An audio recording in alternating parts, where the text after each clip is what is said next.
Let's go over what I'm going to try to achieve in this video. I'm going to try to finish the Bonneville. It's on the lift. I need to get my truck on the lift, Daphne.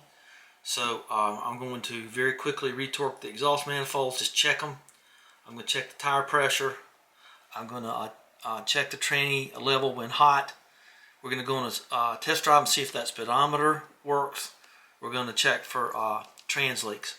But most of all, this is for, I don't want to say his name, because I'll say it wrong, Mr. D in Africa there, route rods for South Africa, and he has found a toolbox that looks identical to the one that my dad had. And I know nothing about my family history basically at all, except on my dad's side. I have no idea if my mother was around until I was like 6 or 7, but I have no idea if I have an aunt or uncle on that side at all. I don't know if she was an only child. I'll never know any of that side of my mother's family.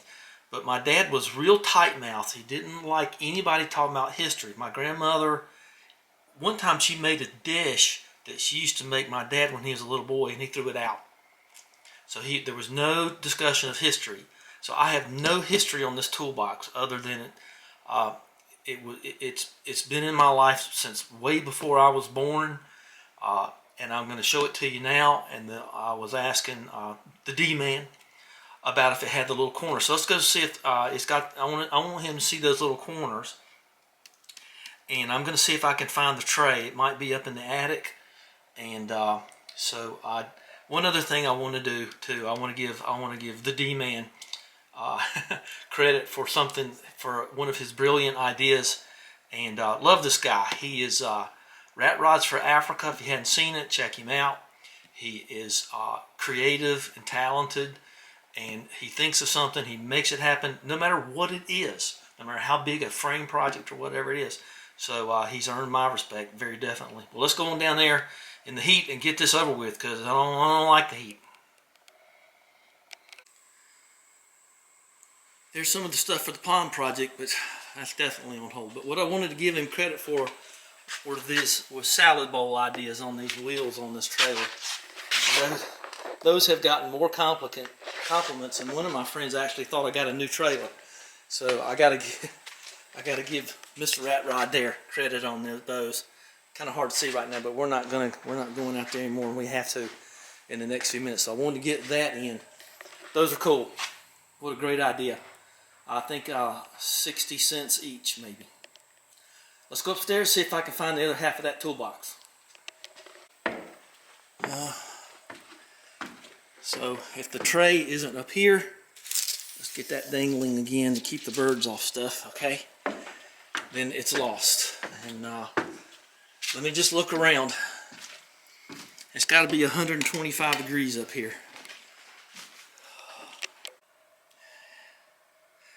Here's the leftover siding, that vinyl siding that was on my house that is now a little stone house. And it was all pulled out over here. And I found it. I can't believe it. It's underneath all this junk. There it is. I can't believe it. I'm so happy. So, alright. Let's go put it all together now. I was sure that thing was lost. And it was just covered up by that junk. Anybody need any really horribly colored vinyl siding, you let me know. I'll give you a piece. But I do kind of keep it in case I want to build an outbuilding or something. So, well, this will be the first time in a very long time these have been back together again. Oh, there's a little breeze over here. So here we go. Let's that's that junk falls off. Yeah, I sprayed weeds. Big bug there. Whew. Now I was going to powder coat this, but I'm not going to do it. But let me turn some more light on. Okay. Complete. I can't believe it. I just don't think I need to do anything to that. I don't think my dad put any markings on it, but the one thing I wanted to show were these little brass corners here. What beautiful things those are. And they really don't have that much wear on them. This basically sat on a workbench in a house we had in Mount Holly, and we once lived in Gastonia when I was born. But this is what I remember seeing. It was on the right-hand side of my dad's workbench in the basement. So this, I don't think he put any marks on it anywhere.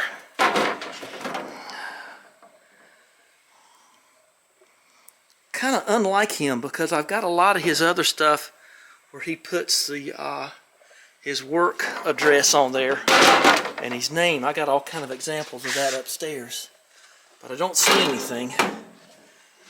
So we'll just get the blow gun, blow that out. Oh, that's right, I need to turn the air on over there. So there's nothing there. Okay. And there's nothing in here. Let me get some light down in there. There might be some little telltale signs. See where those little things are pulled out right here? Could be breathless. Could be, that's something that the D-man can look at and see if he's got that same thing to hold the tray up, is what that does. But there's really nothing else in here to identify it. And he had one of those little vibrating guns where he put his name all over everything. But when I got this thing, it had all these little old-fashioned cutters to cut holes in electrical boxes in the old days. When my dad did this, he was actually an electrician in the Navy and stuff like that. But I don't know what that thing weighs. Weighs about that much.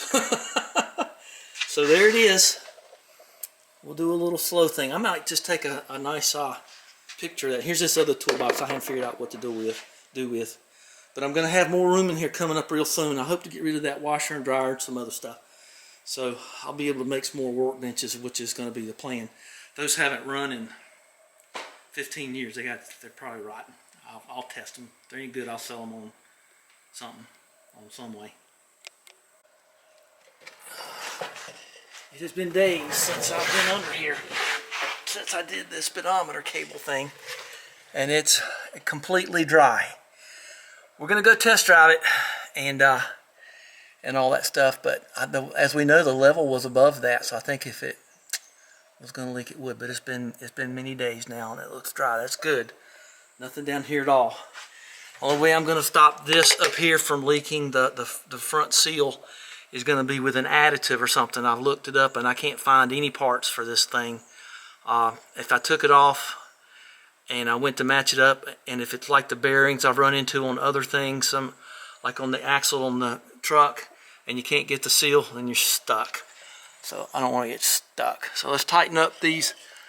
It's easier to get to the exhaust manifold stuff from down here. Then up there, I've already gotten a couple of them were just a little bit loose, so there they are right there. See them right there? Those rusty old bolts. Let's put, I got 3 to do. And, all right. That don't look like that's a very active leak on the steering box. Okay, let's go. Okay, we're going to check on the speedometer now. Oh, I got to turn that off. Okay. And it looks like she's charging. I want to look at that, though. Yeah, she's charging. I think I got that battery just nicely done here. So I think I got the wheel chocks out. We'll find out in a second. We're going to check on this speedometer here. It's pretty consistent when she's on air fuel, when she's got the choke on a little bit. All right, that won't be on long. All right, let's go. I don't think she'll stay. She might.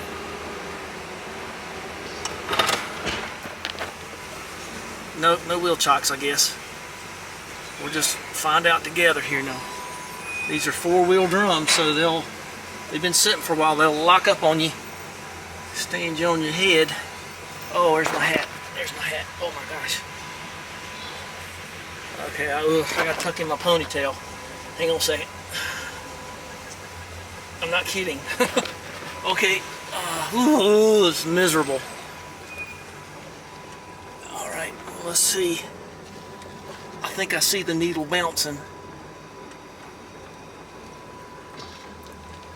Yeah, I think some tune-up stuff will be good for the gearbox. Okay, there it goes. Alright, well, that's enough. Let's go back. Now I gotta take her up down the road, get the moisture out of the exhaust system. Oh boy, the sun's hitting me hard. Oh, I gotta check the mailbox anyway too. Okay. Alright, let's go see. Okay, well, we got her up to 50-ish. I've gone about a mile. I got somebody behind me, but that's really all I wanted to do here. So let's get her back in the barn, get Daphne on the lift. Give you a little bit of a road trip here. Fill in a little time, get to see a little farming. See somebody tailgating me on this old country road here. See, I checked the tire pressure. I think I did have a little bit of manifold blow-by. Got the mirages in the road. I remember when I was a kid.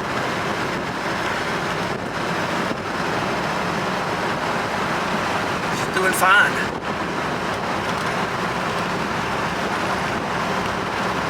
Yeah, Daphne's not going to get a test drive. She's just going to go right on the lift. I got those 3 gauges to put in. Okay, they're giving me some space. That's nice of them. Appreciate that. Okay. I did a lot of soul searching about putting roller tappets in this vehicle. I kind of wish I would have. Everybody says, you know, they wipe out their tappets and then they wipe out their cam and then you got to rebuild the motor again. And after doing a lot of soul searching, I found my soul, and it said don't do that. Just you don't do enough to you think you're going to blow out a lifter, and I don't think I will. You got to take the motor out, put a new higher pressure oil pump in it, and I'm not going to do that. I ain't even got this thing broken in yet. I ain't gone 500 miles in it since I've rebuilt it. So everything's looking good. Temperature's good. Mixture's good. Oil pressure's good. So I'm not going to worry about it. So, alright, we're just going to park her around back. I think I might hop out and check the,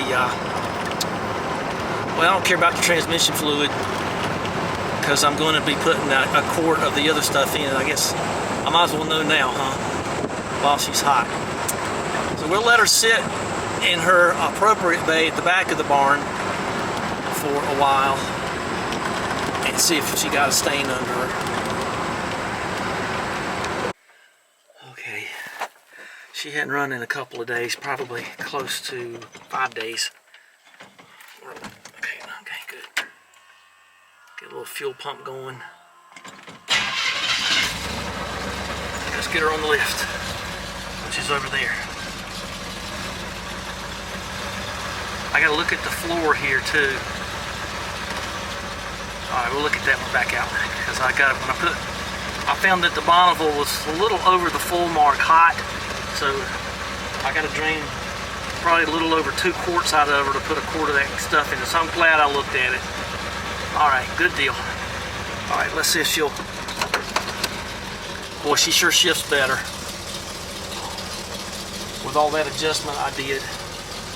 Bonneville way yonder on the other side of the place. We'll look at the floor in a second. I might win an Oscar, you can never tell. The movie's gonna make me a big star. And so well. Alright, here she is. All the way up to the bumps. Okay, doodly bumps. Okay, everything good here. Let's go back there and look at that stain thing back there. Oh, goodness. I know. That's a crazy idea, but it worked. My handbrake. We're not going up with her today, that's for sure. So let me put this on film so I'll know that I did it. Oh, why'd you latch? You old thing that latches you. Okay. Alright, so let's go back here and look at the floor and see what Daphne left us, if anything. Nothing. That's from the Bonneville. So I'm going to sweep this out, put the Bonneville back. Now that I know she's probably a little over full, that could be part of the leak coming from the front of her.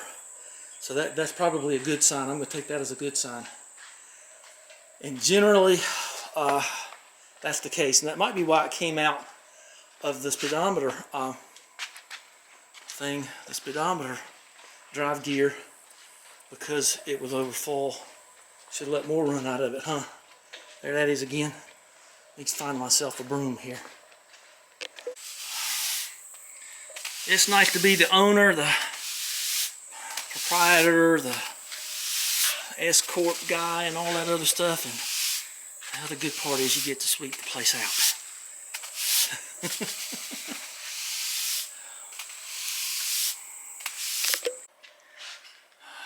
Okay, everybody's in their place, and Daph's ready to go for her gauge installing probably day after tomorrow, because it's going to be 95 again tomorrow. Oh, I got to go get the mail out of Daphne. So it says it's 92 in the shade. Okay, well, good, no mice in here. Give us a thumbs up. We're going right into there, because there's an air conditioner for that building that's a little too big for it, and I love it. Okay, talk to you later. Thanks for watching.